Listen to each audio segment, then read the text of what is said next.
Hello everyone, क्या हाल है आप सबका।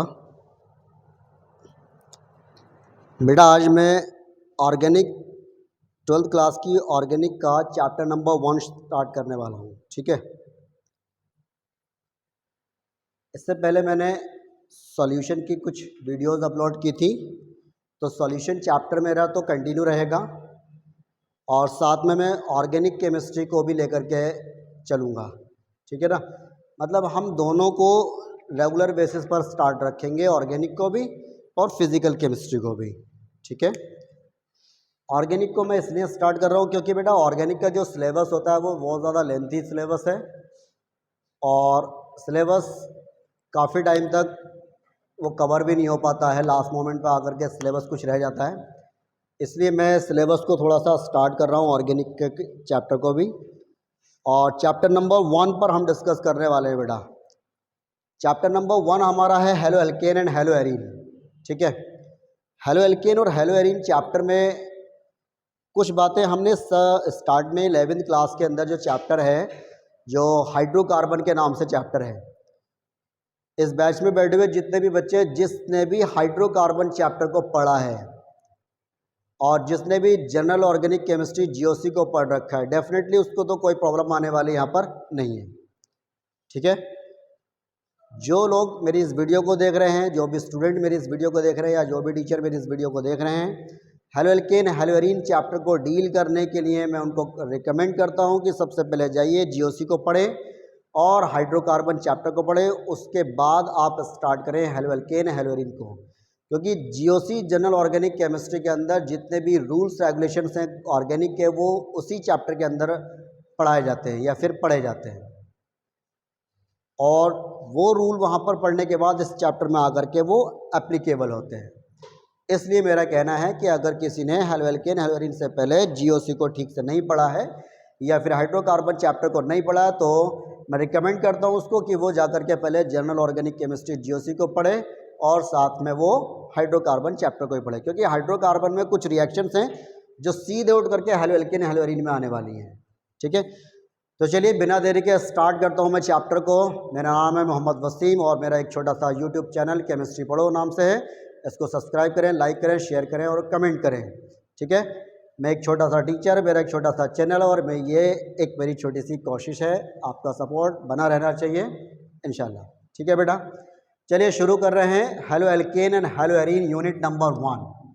Halo alkane and hello arene unit number 1।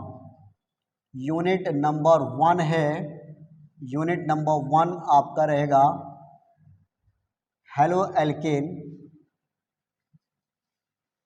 Hello alkane and hello arene. बड़ा बेहतरीन चैप्टर है, मज़ा आने वाला है चैप्टर के अंदर, halo alkane and hello arene chapter. ठीक है, बेसिकली हेलो एल्केन और हेलो एरीन को हमें पढ़ने की ज़रूरत क्यों पड़ती है। एक बात मैं आपको क्लियर कर दूं कि ऑर्गेनिक केमिस्ट्री पूरा एकदम मेडिसिनल केमिस्ट्री है, जो कहीं ना कहीं हमारी जनरल लाइफ से भी रिलेट करता है काफ़ी चीज़ों में, काफ़ी हद तक। कैसे? अच्छा सर, तो फिर हेलो एल्केन हेलो एरीन का हमारे जनरल लाइफ में क्या रोल है? तो बेटा कुछ मेडिसिन्स हैं जिनका रोल हमारी जनरल लाइफ से जुड़ा हुआ है, जो हेलो एरीन हेलो एल्केन के साथ ही वो कहीं ना कहीं कनेक्ट रहते हैं। जैसे एग्जाम्पल की अगर बात करें, क्लोरामफेनिकोल, तो क्लोरामफेनिकोल करके एक दवा आती है जिसका इस्तेमाल किया जाता है, डॉक्टर जो दवा देते हैं टाइफाइड बुखार को ट्रीट करने के लिए, है ना। टाइफाइड फीवर होता है ना, आजकल तो कॉमन हो गया है टाइफाइड फीवर। तो टाइफाइड फीवर को ट्रीटमेंट देने के लिए, ट्रीट करने के लिए जो दवाई मेडिसिन जो आपको दी जाती है, दैट इज़ क्लोरामफेनिकोल। और क्लोरामफेनिकोल क्या है बेटा? वो एक हेलो एल्केन का ही एक कंपाउंड है, यानी जो इसी चैप्टर से कहीं ना कहीं रिलेट करता है। ठीक है, इसके अलावा जो एक हमारी बॉडी जो एक हार्मोन प्रोड्यूस करती है, तो जिसको हम थायरोक्साइन कहते हैं, जो आयोडीन कंटेन हार्मोन होता है, जिसकी कमी से क्या होता है, बेसिकली गॉइटर हो जाता है ना। तो मतलब कहने का ये है कि ये थायरोक्साइन जो है वो एक आयोडीन कंटेन कंपाउंड है, जो क्या है, एक हेलो एल्केन कंपाउंड में आता है। ठीक है, इसके अलावा भी अगर हम बात करें हाइड्रोक्सी क्लोरोक्वीन की, तो क्लोरोक्वीन जो होती है वो मलेरिया को ट्रीट करने के लिए दवाई दी जाती है, ठीक है। तो मलेरिया को ट्रीट करने के लिए जो दवा होती है वो होती है क्लोरोक्वीन। DDT इंसेक्टिसाइड होता है। CFC क्लोरोफ्लोरोकार्बन के बारे में आपने सुना है। कार्बन टेट्राक्लोराइड जो एक फायर एक्सटिंग्विशर के लिए यूज़ किया जाता है। तो बहुत सारे जनरल लाइफ से हमारे जुड़े हुए कुछ एग्जाम्पल हैं जो हेलो एल्केन और हेलो एरीन से कनेक्ट रहते हैं। चलिए ये तो हो गए हमारे जनरल लाइफ में जो रोल प्ले करते हैं हेलो एल्केन, तो उनका एग्जाम्पल। अब सवाल ये बनता है कि 12th के बेसिस पर हेलो एल्केन एक्चुअल में होते क्या हैं। तो बेटा अगर मैं इस चैप्टर के नाम को देखो, इसमें दो कंपाउंड को हम डील करेंगे, एक तो हेलो एल्केन, दूसरा है हेलो एरीन। हम सबसे पहले प्रॉपर जो वीडियो अपलोड करेंगे वो सिर्फ और सिर्फ हेलो एल्केन पर अपलोड करेंगे, उसके बाद हम स्टार्ट करेंगे हेलो एरीन के पार्ट को। तो इसमें दो कंपाउंड है, एक तो हम एलिफेटिक पार्ट को पढ़ेंगे सबसे पहले, उसके बाद हम पढ़ेंगे एरोमेटिक पार्ट को। पहले एरोमेटिक एलिफेटिक पर डिस्कशन चलेगा, उसके बाद एरोमेटिक पर, है ना। तो हेलो एल्केन्स को अगर मैं यहाँ पर दो पार्ट्स में डिवाइड करता हूँ बेटा, हेलो एल्केन को अगर हम बेसिकली दो पार्ट्स में डिवाइड करें तो यहाँ से ये दो पार्ट्स बनेंगे। एक तो हो जाना है बेटा आपका हेलो और दूसरा हो जाना है बेटा आपका अल्केन। समझते जाइए, बिल्कुल आसान करने वाला हूँ, एकदम इजी बना देंगे ऑर्गेनिक को, बिल्कुल हलवा एकदम, है ना, मज़ा आने वाला है। सवाल ये बनता है कि अब जब मैंने उसको दो पार्ट्स में डिवाइड किया हेलो प्लस एल्केन करके, तो यहाँ पर हेलो का मीन क्या है, हेलो का मीन क्या आता है, इसका मतलब क्या है उसको समझिए। तो हेलो जो एक वर्ड है जिसको हमने हेलोजन से लिया हुआ है, तो यहाँ पर हेलो का मीन होता है हेलोजन, ठीक है। और अल्केन ये तो आपने 10th स्टैंडर्ड से पढ़ा ही है। अल्केन क्या होता है, एक हाइड्रोकार्बन। हाइड्रोकार्बन कौन से होते हैं, जिनमें carbon to carbon single bond exist करता है, वो अल्केन कहलाते हैं, जिनका फॉर्मूला जनरली CnH2n+2 होता है, ठीक है। तो यहाँ पर हाइड्रोकार्बन, और ये कौन सा हाइड्रोकार्बन, ये भी एक सैचुरेटेड हाइड्रोकार्बन की बात कर रहे हैं। तो मैं यहाँ पर सैचुरेटेड की या अनसैचुरेटेड की बात नहीं कर रहा हूँ, फिर भी लिख देता हूँ। तो मैंने यहाँ पर लिख दिया है ये एक हाइड्रोकार्बन है, और कौन सा हाइड्रोकार्बन है, सैचुरेटेड हाइड्रोकार्बन, ठीक है बेटा, ये हो जाएगा आपका सैचुरेटेड हाइड्रोकार्बन। और यहाँ पर है बात अल्केन की, तो अल्केन का जो जनरल फॉर्मूला होता है वो होता है CnH2n+2, CnH2n+2। और हेलोजन क्या होते हैं, हेलोजन को बेसिकली हम X से रिप्रेजेंट करते हैं, इनको X से रिप्रेजेंट किया जाता है। ये ग्रुप नंबर 17 के एलिमेंट हैं पीरियोडिक टेबल के अंदर, आपने पढ़ा है ना पीरियोडिक टेबल को।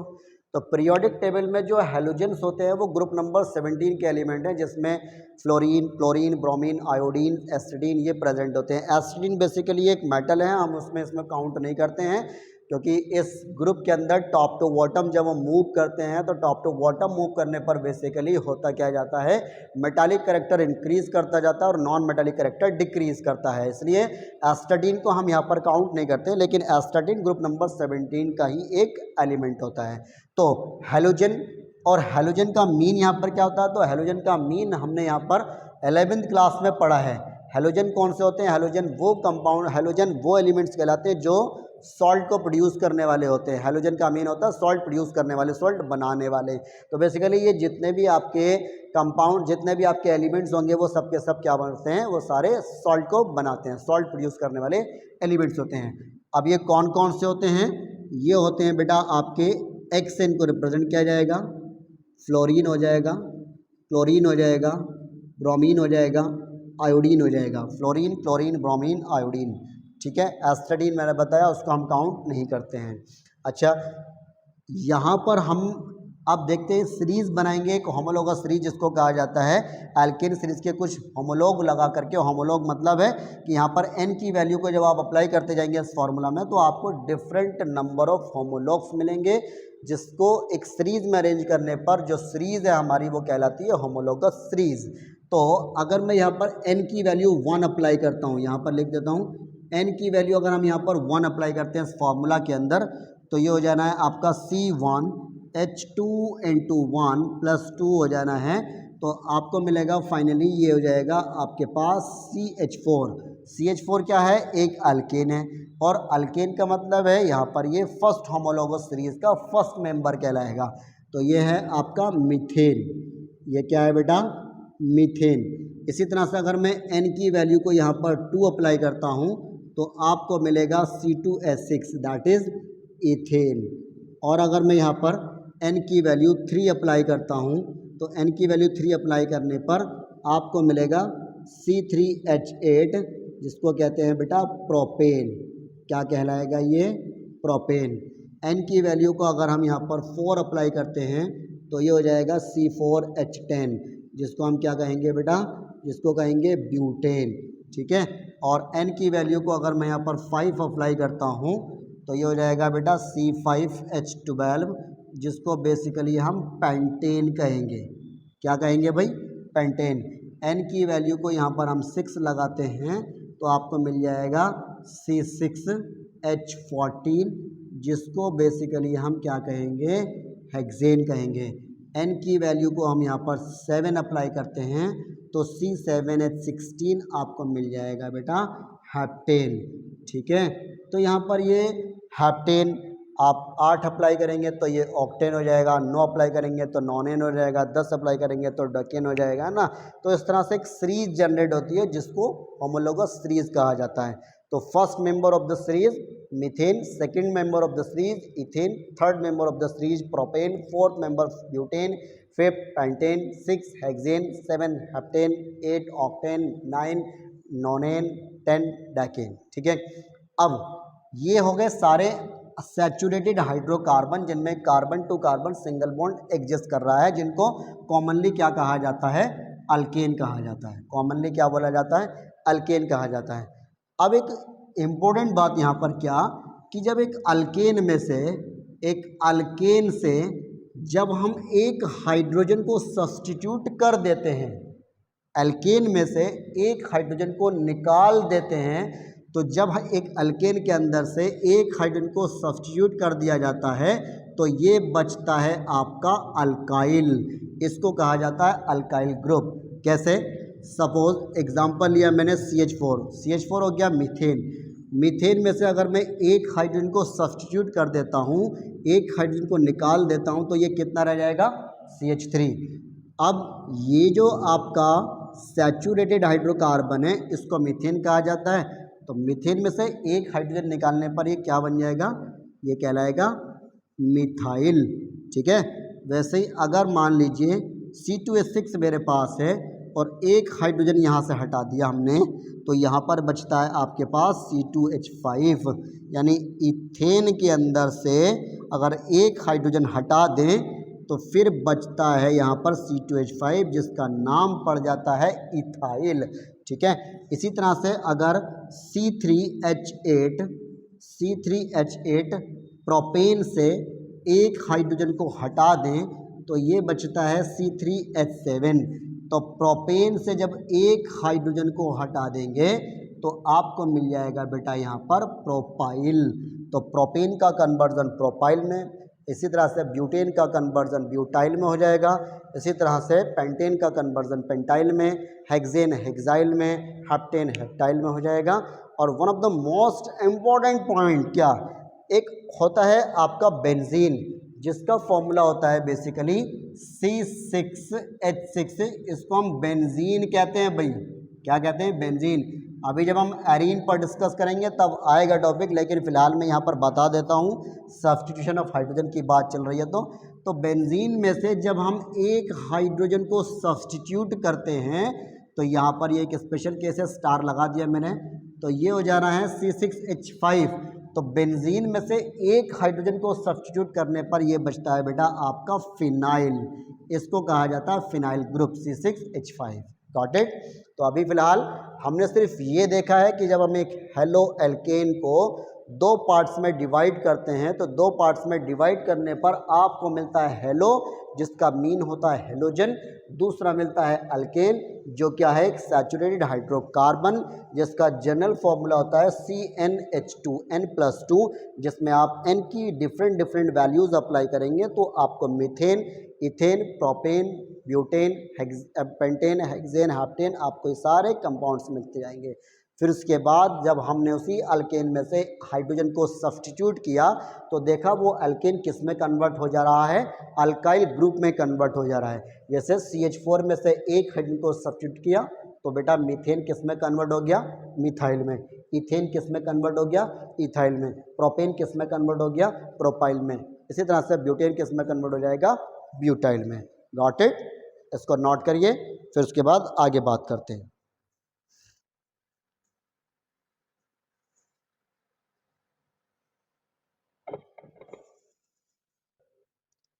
हाँ, नोट कर लिया बेटा? चलिए ठीक है, ठीक है। आज का इंट्रोडक्शन है ये हेलो एल्केन पर। अभी हमारी बात सीधी हेलो एल्केन से नहीं हुई है, अभी सिर्फ हमने उसके पार्ट का इंट्रोडक्शन देखा है, उसके पार्ट को इंट्रोड्यूस कराया आपसे कि हेलो कौन होंगे और एल्केन कौन होंगे। अब यहाँ पर आती है मेन बात। अब वो मेन क्या है, आओ जरा समझ लेते हैं। तो मैं इसको यहाँ से साफ कर देता हूँ। आइए समझते हैं अब आगे क्या होने वाला है। फिलहाल कि कुछ ऐसा कर कमाल कि तेरा हो जाऊं, मैं किसी और का हूं फिलहाल। हाँ भाई, थोड़ा बहुत गाना वाना भी जाना चाहिए, ठीक है। चलिए बेटा, फिलहाल मुद्दे की बात करेंगे। मुद्दा हमारा गाना नहीं है, मुद्दा है हमारा हेलो एल्केन, ठीक है। तो हेलो एल्केन, हेलो एल्केन कहता ना फोन पर, हेलो अल्केन। अच्छा अल्केन बात कर रहे हैं, तो ठीक है साहब, अल्केन बात कर रहे हैं।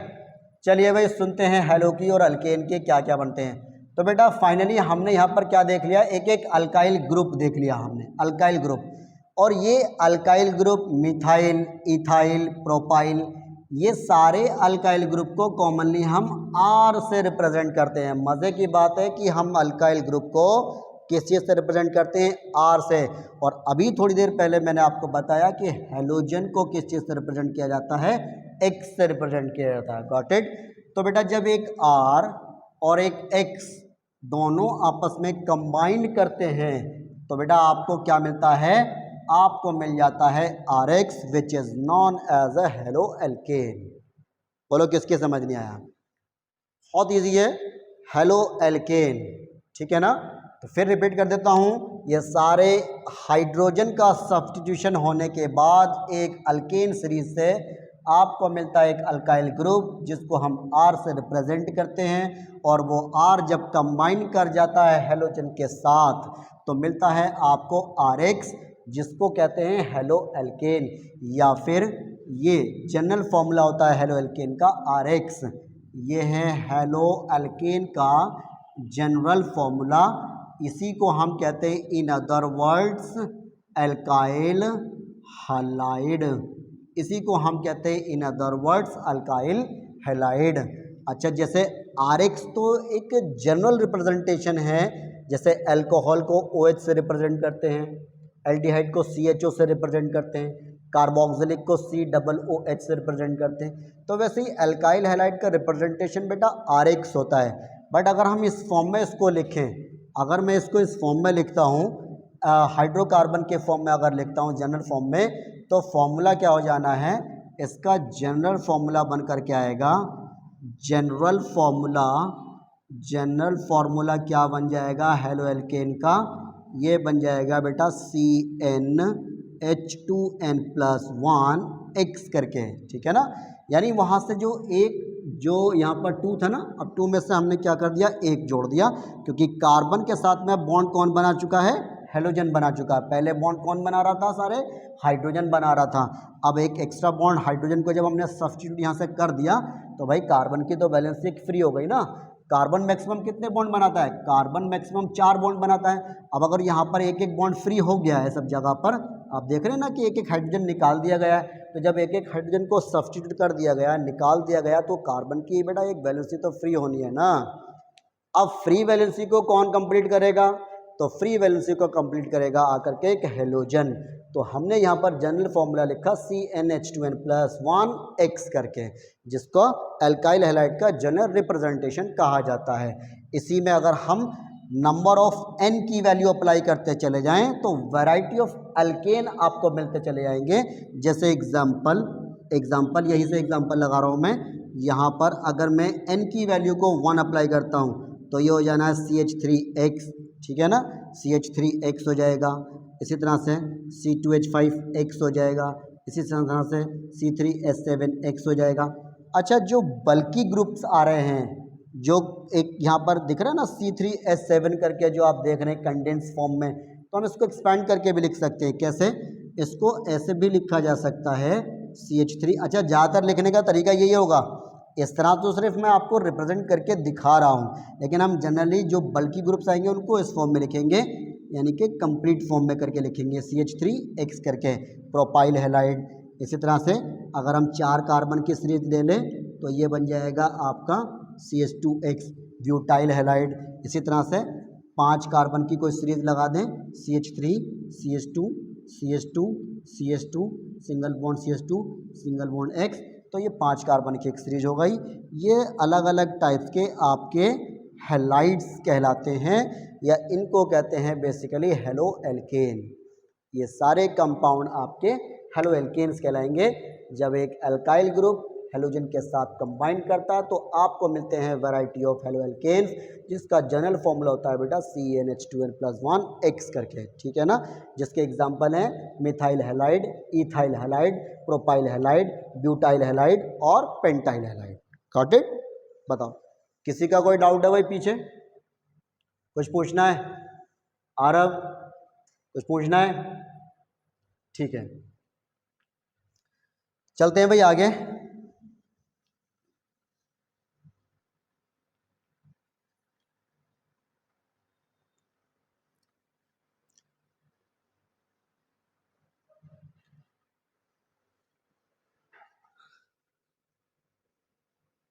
अब ये जो X मैंने यहाँ पर सारे कंपाउंड में लिखा है, तो इस X को हम FCl-Br से रिप्लेस कर सकते हैं, ठीक है ना। X की जगह पर आप इसमें से कोई भी एलिमेंट FCl-Bri को लगाइए और वैरायटी ऑफ एल्काइल हैलाइड आपको मिलते चले जाएंगे। आओ, जैसे कुछ एग्जाम्पल मैं फिर से लिख रहा हूँ बेटा। जितना ज़्यादा एग्जाम्पल से आप क्लेरिफाई करेंगे उतना ज़्यादा आपके लिए आसानी रहेगी, क्योंकि देखिए ऑर्गेनिक को हम रट नहीं सकते किसी भी हाल में। ऑर्गेनिक कोई एक छोटा कंसेप्ट नहीं है, छोटी बुक नहीं है, कोई एक चैप्टर नहीं है, ना ये कोई एक कंपाउंड है, मिलियंस ऑफ कंपाउंड है और हर एक कंपाउंड के लिए अलग रूल है। इसलिए आपको क्या करना है, कंसेप्ट को समझना है, एग्जाम्पल को ज़्यादा समझना है, ठीक है। एग्जाम्पल आप समझेंगे तो थ्योरी खुद से भी लिख सकते हैं, ठीक है। नीट के एग्ज़ाम में आपको कॉन्सेप्ट की रिक्वायरमेंट रहेगी, कॉन्सेप्ट की ज़रूरत होती है। IIT JEE के एग्ज़ाम में आपको कॉन्सेप्ट की ज़रूरत होती है। हाँ, बोर्ड में आपको लिखना पड़ेगा, तो उसके लिए हम थ्योरी लिखाते जा रहे हैं, आप फोकस करते जाइए। एग्जाम्पल लगा रहे हैं, हमने कहा बेटा RX हो गया, RX जनरल फॉर्मूला हो गया RX। R की जगह पर यहाँ पर इनमें से कोई भी एक ग्रुप CH3 C2H5 C3H7 ये आप लगाते जाइए, और X की जगह पर इनमें से कोई भी FCl-Bri लगाते जाइए। आपको वैरायटी ऑफ अल्केन मिलेंगे, जैसे number 1 CH3 single bond Cl, बेटा क्या बन जाएगा? बेटा क्या बन जाएगा? This is methyl chloride, methyl chloride.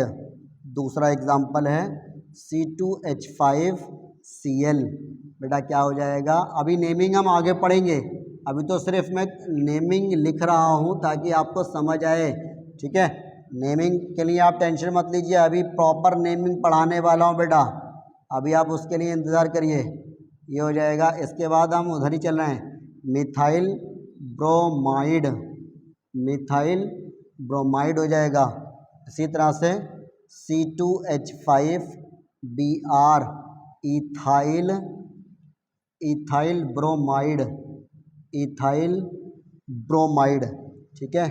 इसी तरह से CH3 single bond CH2 single bond CH2 single bond Cl, ये हो जाएगा आपका प्रोपाइल क्लोराइड, प्रोपाइल क्लोराइड। ठीक है, काफ़ी है इतना ही, आप लगाते जाइए, आपको वैरायटी ऑफ एल्केन्स आपको मिलते चले जाएंगे। ठीक है भाई, इसको नोट करिए, फिर आगे बात करते हैं।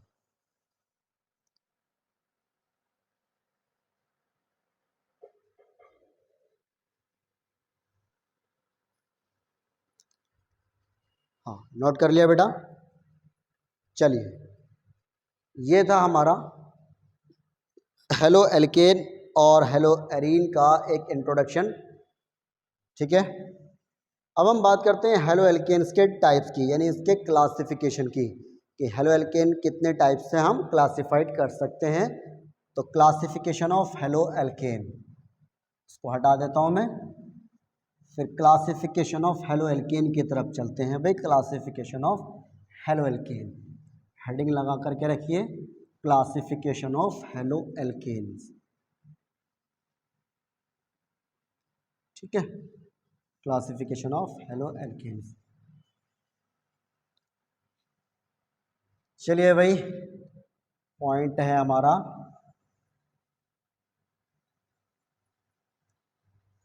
Classification of halo alkane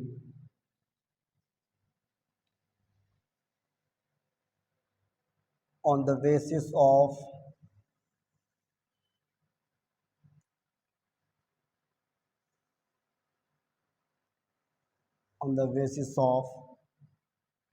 number of bonds, या बॉन्ड्स के बेसिस पर हम क्लासिफाई कर लेते हैं, बॉन्ड्स के बेसिस पर। ठीक है, मतलब ये नया है, ये एनसीईआरटी में है या फिर ये अपना कहीं साइड बुक में कहीं नहीं है, ये मैंने अपना बना लिया है बस ऐसे ही, ताकि थोड़ा सा समझ में आ जाए बच्चों को। बॉन्ड्स का मतलब यहाँ पर ये आ रहा है कार्बन टू कार्बन कितने बॉन्ड एग्जिस्ट कर रहे हैं। ठीक है ना, single bond, double bond, triple bond. तो हम इसको 3 पार्ट्स में डिवाइड करेंगे बॉन्ड के बेसिस पर। हेलो एल्केन्स को 3 पार्ट्स में डिवाइड कर रहे हैं। पॉइंट नंबर वन जो अभी अभी आपने पढ़ा, जिसको हम कहते हैं हेलो अल्केन। ठीक है, पॉइंट नंबर 2 जिसको कहा जाएगा बॉन्ड के बेसिस पर हेलो अल्कीन, क्या कहा जाएगा, हेलो अल्कीन। पॉइंट नंबर 3 जिसको कहा जाएगा हेलो अल्काइन, क्या कहा जाएगा, हेलो अल्काइन कहा जाएगा। तो इसका मतलब जाहिर है समझ गए होंगे कि कहीं ना कहीं हेलो एल्केन कौन से होंगे, हेलो एल्केन्स वो होंगे जिनमें carbon to carbon single bond exist करता होगा और किसी ना किसी कहीं ना कहीं कार्बन से एक हेलोजन कनेक्ट होगा। तो ऐसे कंपाउंड्स को हम बेसिकली हेलो एल्केन कहेंगे। मैं लिख देता हूँ, कार्बन टू कार्बन यहाँ पर हो जाएगा एक सिंगल बॉन्ड और एक हेलोजन यहाँ पर कनेक्ट होगा। तो इस तरह के स्ट्रक्चर क्या रिप्रेजेंट करेंगे, हेलो एल्केन को रिप्रेजेंट करेंगे। दूसरा आता है हेलो एल्कीन, यानी कहीं ना कहीं कार्बन टू कार्बन एक डबल बॉन्ड एग्जिस्ट करता है और एक हेलोजन एटम प्रेजेंट है, तो ये कंबाइन होकर के बन जाता है हेलो अल्कीन। इसी तरह से कार्बन टू कार्बन यहाँ पर ट्रिपल बॉन्ड एग्जिस्ट करता है और एक हेलोजन एटम इसमें कनेक्ट रहता है और ये कंबाइन करके आपका बन जाता है हेलो अल्काइन। Got it? कोई कन्फ्यूजन है? एग्जाम्पल लगा लेते हैं। एग्जाम्पल इसके बेसिस पर क्या हो जाएगा, यहाँ पर एग्जाम्पल हो जाएगा CH3 single bond CH2 single bond Cl, ये एक हेलो एल्केन का एग्जाम्पल है। इसी तरह से यहाँ पर एग्जाम्पल लगा लेता हूँ मैं। एग्जाम्पल हो जाएगा आपका यहाँ पर CH2 double bond CH2 single bond Cl, ये एक एग्जाम्पल हो जाएगा आपका। इसी तरह से यहाँ पर एक एग्जाम्पल लिख लेता हूँ मैं, CH triple bond C single bond Cl, ये एक एग्जाम्पल हो जाएगा। ठीक है बेटा, ये फर्स्ट एग्जाम्पल जो आप देख रहे हैं ये हेलो एल्केन को रिप्रेजेंट कर रहा है, दूसरा एग्जाम्पल हेलो एल्कीन को रिप्रेजेंट कर रहा है और थर्ड एग्जाम्पल आपका हेलो एल्काइन को रिप्रेजेंट कर रहा है।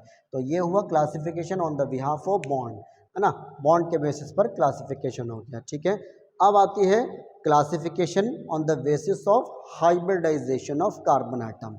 ठीक है, तो ये है इंपॉर्टेंट टॉपिक, यहाँ से क्वेश्चंस मिलेंगे आपको।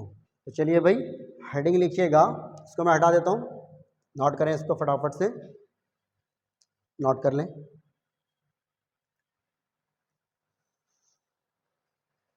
काफ़ी टाइम हो गया सुबह से लेकर पढ़ाते पढ़ाते।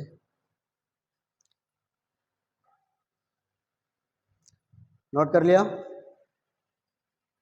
चलिए, अच्छा नोट इसलिए कर रहे हैं क्योंकि हमारे बैच में बच्चे बैठे हुए हैं, इसलिए मुझे रुकना पड़ता है। अदरवाइज जो बच्चे ऑनलाइन पढ़ रहे हैं, ऑनलाइन हमारा वीडियो देख रहे हैं, तो वो स्क्रीनशॉट ले करके बाद में नोट करते रहेंगे, ठीक है। वेट मुझे इसलिए करना पड़ता है क्योंकि मैं बैच में पढ़ा रहा हूँ, तो इस वजह से मुझे थोड़ा सा इंतज़ार करना पड़ता है, तब तक हमारे बच्चे ज़रा नोट करते हैं, ठीक है।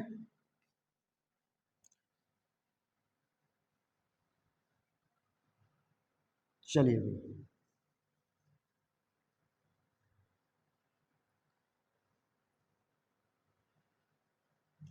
नेक्स्ट क्लासिफिकेशन हम पढ़ेंगे। अच्छा, यूट्यूब पर बड़े शॉर्ट्स वीडियोस पड़े हुए हैं, तो बेटा एक बात बता दूं मैं आपको, शॉर्ट वीडियोस देखने का कोई फ़ायदा कहीं से कहीं तक नहीं है। क्यों नहीं है? क्योंकि आजकल मैं देख रहा हूं कि जो बच्चे अच्छा करने वाले होते हैं, जिनका कंसेप्ट पूरी तरह से अच्छा क्लियर होता है, लेकिन वो बोर्ड एग्ज़ाम में जा कर के वो लॉन्ग क्वेश्चन को अटैम्प्ट नहीं कर पा रहे हैं, जिसकी वजह से उनके मार्क्स डिडक्ट हो रहे हैं और उनका जो परसेंटेज है वो लगातार कम होता जा रहा है। जो बच्चे अच्छे रिजल्टेड बच्चे होते हैं उनका यहाँ पर नुकसान है। वो क्या करते हैं कि कम समय में एक शॉर्ट वीडियो देखा टॉपिक पर और वो ख़त्म कर दिया। शॉर्ट में बेटा सिर्फ और सिर्फ आपको मेन बात बताई जाती है, उसका एक्सप्लेनेशन बिल्कुल नहीं बताया जाता है। तो मैं इसलिए आपसे सभी से, जो पढ़ने वाले, जो बोर्ड की तैयारी करने वाले बच्चे हैं, उन सभी से बोल रहा हूँ कि शॉर्ट वीडियोज़ को आप प्रेफरेंस ना दे करके ज़्यादातर आप लॉन्ग वीडियोज़ को ज़रा प्रायोरिटी दें तो ज़्यादा अच्छा रहेगा। वीडियोज़ हमारा ये लॉन्ग वीडियो ज़रूर है, लेकिन आपके लिए बहुत काम आने वाला है, ठीक है। अब आती है बात यहाँ पर classification of haloalkane on the basis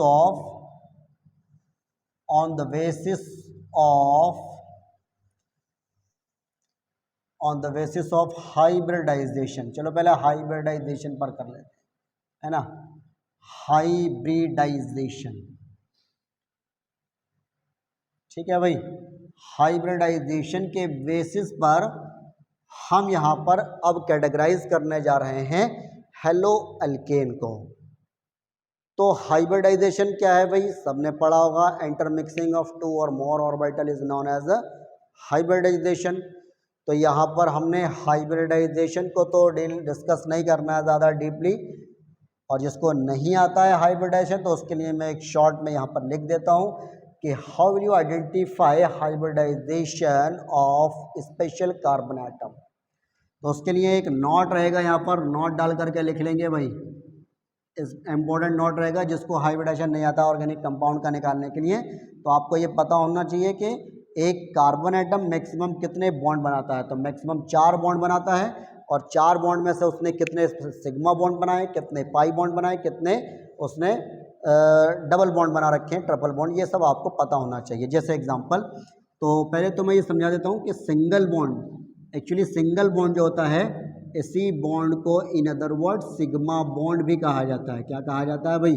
sigma bond कहा जाता है। और इस सिग्मा को हम इस साइन से रिप्रेजेंट करते हैं, इस सिग्मा को हम इस वाले साइन से रिप्रेजेंट करते हैं, ठीक है। एक बात। दूसरी बात ये कि डबल बॉन्ड जो होता है, इसमें एक बॉन्ड तो होता है बेटा सिग्मा, एक बॉन्ड यहाँ पर आपको सिग्मा देखने को मिलेगा, एक बॉन्ड आपको यहाँ पर सिग्मा देखने को मिलेगा। दूसरा बॉन्ड इसमें ही आपको मिलेगा एक पाई बॉन्ड देखने को, ठीक है। एक पाई बॉन्ड आपको देखने को मिलेगा, जिसको हम पाई को इस तरह से रिप्रेजेंट करेंगे। तीसरी बात होती है एक ट्रिपल बॉन्ड। तो बेटा इसमें आपका एक तो होगा सिग्मा बॉन्ड और 2 होंगे बेटा इसके अंदर पाई बॉन्ड, ठीक है। एक सिग्मा बॉन्ड होगा और 2 इसमें पाई बॉन्ड होंगे। बेटा कौन सा सिग्मा कौन सा पाई ये बात मायने नहीं रखती है, इसके लिए परेशान होने की ज़रूरत नहीं है। कितना सिग्मा कितना पाई ये बात मायने रखती है। हाँ, अगर आपको कौन सा सिग्मा कौन सा पाई आपको पढ़ना है तो आप केमिकल बॉन्डिंग उठाइए चैप्टर, उस केमिकल बॉन्डिंग में आपको डिटेल से मिलेगा कि कौन सा सिग्मा और कौन सा पाई है, ठीक है। क्लियर हो गई भाई बात? सिग्मा और पाई दिख रहा है, दिख रहा है पीछे ये कॉर्नर आ रहा है ना, ठीक है। हाँ, तो ये ध्यान रखेंगे। इसके अलावा भी ये तो हो गया not hashtag not number 1, hashtag not number 2 मैं यहाँ पर लिख देता हूँ कि अगर कार्बन एटम का हाइब्रिडाइजेशन डिटेक्ट करने के लिए मैं लिख रहा हूँ रूल नॉट नंबर 2 करके, हैशटैग नॉट नंबर 2 है, इस पर लिख देता हूँ मैं नॉट 2, क्या कि अगर कार्बन एटम आपका यहाँ पर 4 सिग्मा बॉन्ड बना रहा है, 4 सिग्मा बॉन्ड बना रहा है, तो बेटा हाइब्रिडाइजेशन का टाइप क्या हो जाना है, उस कार्बन एटम का हाइब्रिडाइजेशन sp3 टाइप रहेगा। इसके अलावा अगर मान लीजिए आपका कोई भी एक कार्बन एटम 3 सिग्मा बनाता है, और ऐसे करके लिख देता हूँ, सिग्मा बॉन्ड कितना बनाया उसने 3, पाई बॉन्ड कितना बनाया 1, तो इस केस में हाइब्रिडाइजेशन जो होगा कार्बन का वो हो जाएगा आपका sp2। इसी तरह से अगर मान लीजिए सिग्मा बॉन्ड बनाया उसने 2 और पाई बॉन्ड बनाया उसने 2, तो सिग्मा भी 2 और पाई भी 2 बना रहा है, तो बेटा हाइब्रिडाइजेशन का टाइप हो जाएगा sp टाइप हाइब्रिडाइजेशन। कार्बन का हाइब्रिडाइजेशन 4 बॉन्ड बनाने पर sp3 बनेगा, कार्बन अगर 3 सिग्मा 1 पाई बनाएगा तो sp2 हाइब्रिडाइजेशन हो जाएगा, कार्बन अगर 2 सिग्मा और 2 पाई बनाएगा तो बेटा ये sp हाइब्रिडाइजेशन कहलाएगा। Got it? बस, और कुछ याद नहीं रखना है। आप हेलो एल्केन को पढ़ें, आप हेलो एरीन को पढ़ें, एल्कोहल को पढ़ें, aldehyde, phenol, ketone, ether, carboxylic acid, amine, esters, किसी को भी पढ़ें, आपको इतना याद रखना है बस, केवल कुछ याद रखने की जरूरत नहीं है। हाइब्रिडाइजेशन के लिए सिर्फ इतना पार्ट आपको याद रखना है, ठीक है ना। चलिए, तो मैं यहाँ पर इसको कैटेगराइज कर रहा हूँ अलग अलग 3 पार्ट्स में। एक तो part number 1 compound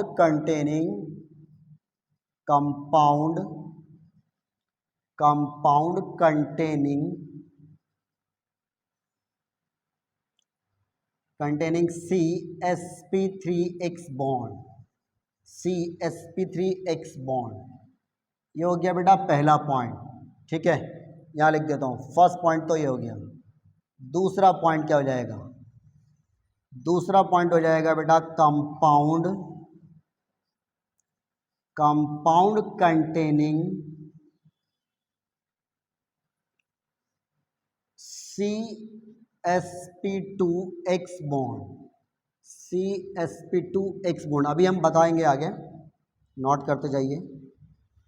third point हो जाएगा बेटा आपका कंपाउंड containing CsPx bond,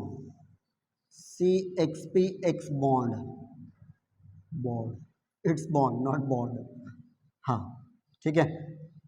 3 तरह से मैंने इसको क्लासिफाइड किया, आप देख रहे हैं ना। फर्स्ट दिख रहा है पीछे, कंपाउंड कंटेनिंग CsP3x बॉन्ड, दूसरा है कंपाउंड कंटेनिंग CsP2x बॉन्ड, तीसरा है कंपाउंड कंटेनिंग CsPx बॉन्ड। अब ये CsP3x बॉन्ड का मतलब क्या है, इसको भी समझना है। तो कंपाउंड कंटेनिंग CsP3x बॉन्ड का मतलब ये आता है बेटा कि एक कार्बन जिससे कोई हैलोजन कनेक्ट है, जरा समझना भाई, एक कार्बन जिससे कोई हैलोजन एटम कनेक्ट है, तो वो कार्बन खुद कैसा होना चाहिए बेटा? वो कार्बन आपका sp3 हाइब्रिडाइज्ड होना चाहिए। अगर वो कार्बन आपका sp3 हाइब्रिडाइज्ड है तो कंपाउंड आपका बन जाएगा sp3 हाइब्रिडाइज्ड अल्काइल हैलाइड। इसी तरह से अब यहाँ पर आती है बात कि अगर मान लीजिए कार्बन जिससे कोई हैलोजन कनेक्ट है, उस कार्बन का अगर हाइब्रिडाइजेशन sp2 टाइप है तो बेटा वो कंपाउंड आपका कहलाएगा sp2 हाइब्रिडाइज्ड अल्काइल हैलाइड। इसी तरह से अगर कार्बन आपका जिससे कोई हैलोजन कनेक्ट है, अगर उस कार्बन का हाइब्रिडाइजेशन आप देख रहे हैं कि अगर उस कार्बन का हाइब्रिडाइजेशन sp टाइप आ रहा है तो बेटा आपका कंपाउंड कहलाएगा sp type hybridized alkyl halide. Got it? अब ये क्या क्या होते हैं, इनको डिटेल में डिस्कस करने के लिए ये कौन सा होगा, ये कौन सा होगा, ये कौन सा होगा, इसके लिए हम अगले वीडियो में आपसे फिर बात करेंगे। तब तक के लिए आप इसको यहाँ तक नोट करके रखिए। बेवजह वीडियो लंबा होगा, फिर बच्चे देख नहीं पाएंगे, वर्कलोड बढ़ेगा, कोई फ़ायदा नहीं होगा।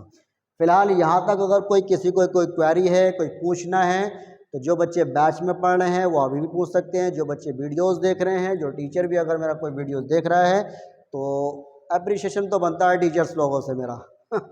बाकी बच्चे अगर करना चाहें तो करें, नहीं तो कोई मुश्किल नहीं है, बच्चों के लिए तो मैं सारी चीज़ मेहनत कर ही रहा हूँ। बाकी किसी को अगर कुछ पूछना है तो आप कमेंट करिए और मैं इंशाल्लाह उसका जवाब आपको तुरंत हाथों हाथ रिप्लाई करके दूंगा।